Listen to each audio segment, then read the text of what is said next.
Some of the gifts that All Saints has given my family and myself first started with our time at the preschool. We really enjoyed connecting with other parents and just enjoying the community environment that the church offered with the preschool. It then became a place where we would bring our children to Sunday school and they would see familiar faces from staff members and be in an environment that was friendly, welcoming, and so safe for them. And then we started to branch out as they got a little bit older and involve them in some of the community activities that the smaller groups here offered. We participated in Caritas as a family, made meals for those in need, and did other service projects such as the urban feeding program, which I think was very important for our kids at a young age to really see the compassion that this community has for others in need, because one of the greatest things we can teach them is to help others. So having those gifts and then being able for us to participate as a family and give back has really helped them to grow spiritually.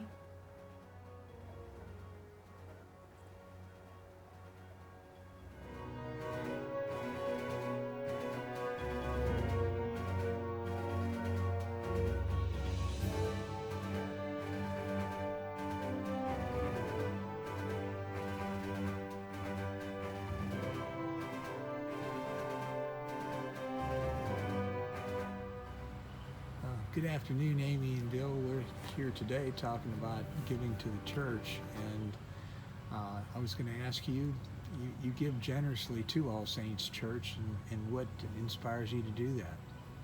We give to the church? Yes. So what inspires us? I would say that from our family, one thing that inspired me was having been on vestry, even for one 3-year term.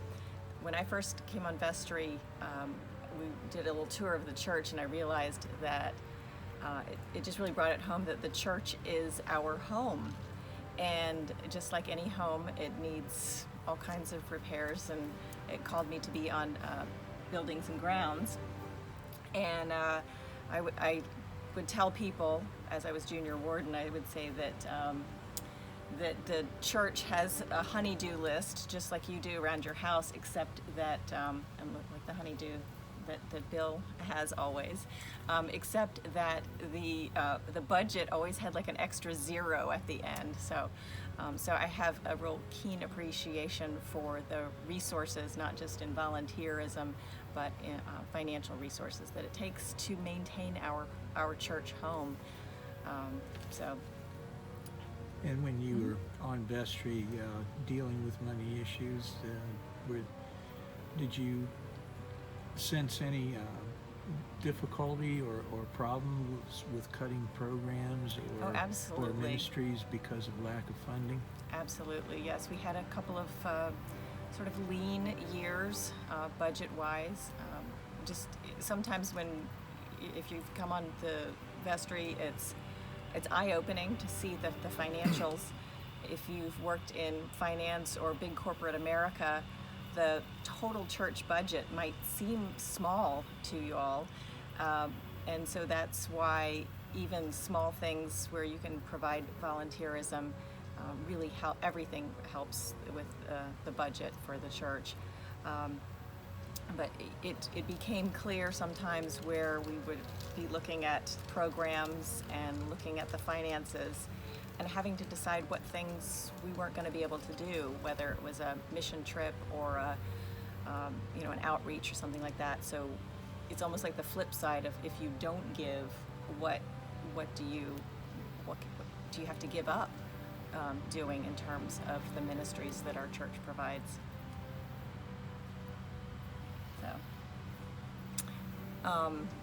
What else is the next Very question?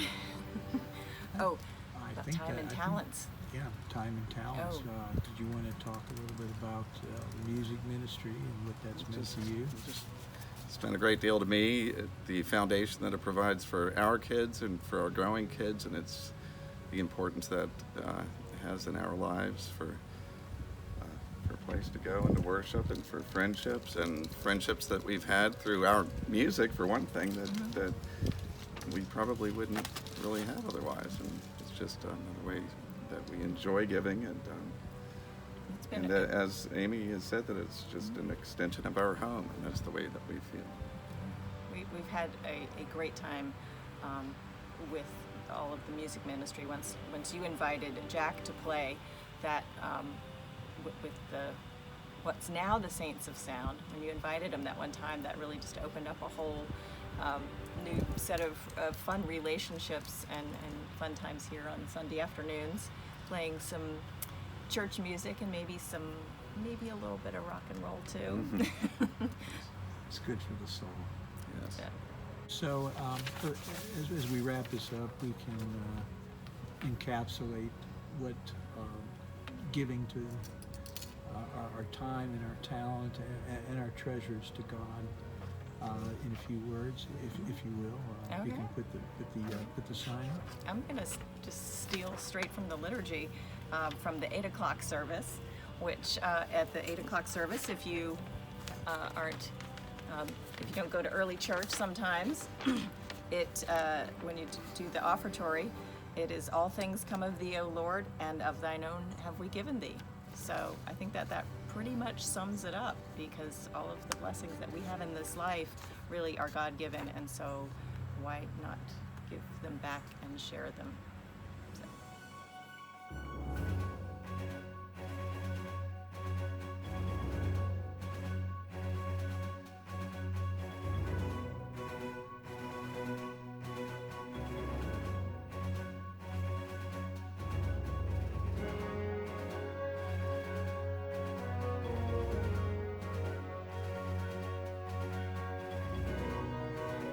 Here today with Dan and Bev Niffen, and we're talking about stewardship. And one of the questions I wanted to bring up was what ministries at All Saints Church are you most passionate about?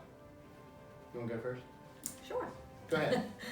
Over the past year, I've gotten involved with the Altar Guild, which has been very new for me, because I'd never done anything like that before, and have thoroughly enjoyed it. It's brought me to a better understanding of the church service and what it all means, what all the different bowls and cups and all those different things, what they mean, which I didn't know before. I just used them, and now I understand what they're used for. So that's really been a passion for me this year.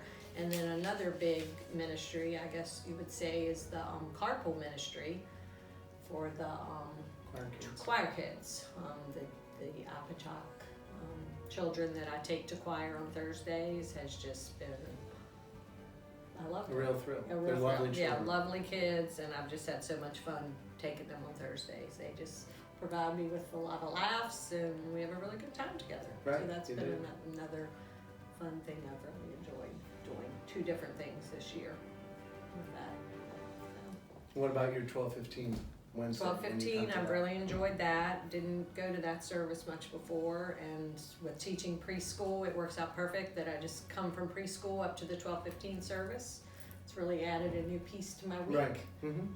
Made me very aware of God's presence in my Right. life. Yeah. And the other thing that I've thoroughly enjoyed is all Scott's music editions. Right. Just have loved coming to them. That's added a new piece in my life and has really made me understand God's presence in my life, even more so. That's a God thing. God thing. Rather than just a thing. Just a thing. So It's a that's God been thing. a lot. So yeah, I feel like those things have really made me grow immensely spiritually. Right. And even you've noticed. I have noticed. No, really. So, no, I don't. I know. Because we have So. interesting conversations sometimes do. about that. Mm-hmm. That's true. So I started it off there. But I Add want, to when it. you said 12:15, so I've done 12:15 as a lay Eucharistic minister for a year or two now. And what's really cool about that service is there's about 9 people that we don't see any other place except 12:15 on Wednesdays. And they all are givers. They love each other, they know each other. We do a piece that must last 2 or 3 minutes long with 9 people because everybody talks to each other. And it is a powerful moment in the middle of the week. We do laying on of hands, we do a special Eucharist, but it's really cool to see that happen, and that this is part of our parish that we don't know a lot about because those people don't come any other time because they can't. So that's one thing I just wanted to piggyback on. But one of the passions I really have is our youth, and I've always had that passion here. Really? Not me. No. Don't get me started talking about you. But I think the thing that I love the most right now about where we've welcomed our youth is at the altar. And a couple of years ago, we got started giving them real jobs as part of as lay Eucharistic ministers, as licensed young people in the diocese, and they went through training. They are great readers. They love to learn how to read properly. They take direction excellently. They serve at the rail as chalicers and also at the station. There's no difference between an adult and a youth when it comes to how they read or how they present the chalice, or even when they get the opportunity to paten. And I particularly love that about how we've welcomed them at doing that. It's a wonderful ministry. That has really super grown here at All Saints. And I don't know if anybody else does that anywhere else, but they're regular people in the regular rotation. So they have their regular assignments like all the adults do. It's just not, we're going to pluck a youth in, but it's special.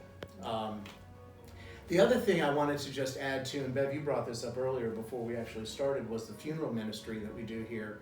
I don't think there are so many moving parts in a funeral ministry here.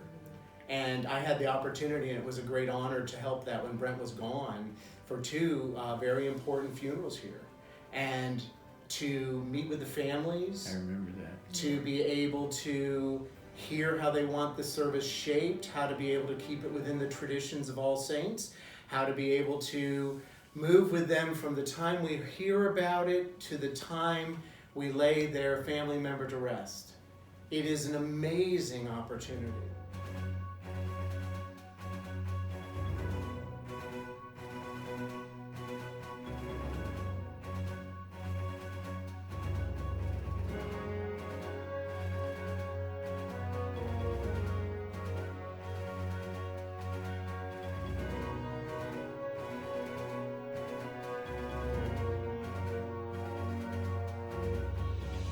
Hi, my name is Leah Muhlenfeld, and our Muhlenfeld family joined All Saints a few years ago after our 2 youngest kids were going to the preschool here. We had moved from the city out to the county and were introduced to the preschool, and from there, a wonderful group of moms introduced us to some of the activities going on around the church with Saint Sisters and some community volunteering, and so we started doing some of that, and then we realized we were still driving downtown to go to church and thought we have such a wonderful new community here at All Saints. What if we started attending the services? So we try and come on Sundays to the services. Our older 2 kids have been enjoying acolyting, and we just really have fun with the community here. It's really engaged the youth group. Last year, the Lenten series with Harry Potter, just the creativity surrounding how they involve families of all ages, everyone, has been something we really appreciate. There are few ways today to get people off their screens and talking about real life and their faith and how they lean on God and one another to get through the hard times. So we really love everything about All Saints and all the services that are provided here for families. So thank you for all you do, and we look forward to a long future with this congregation and the church.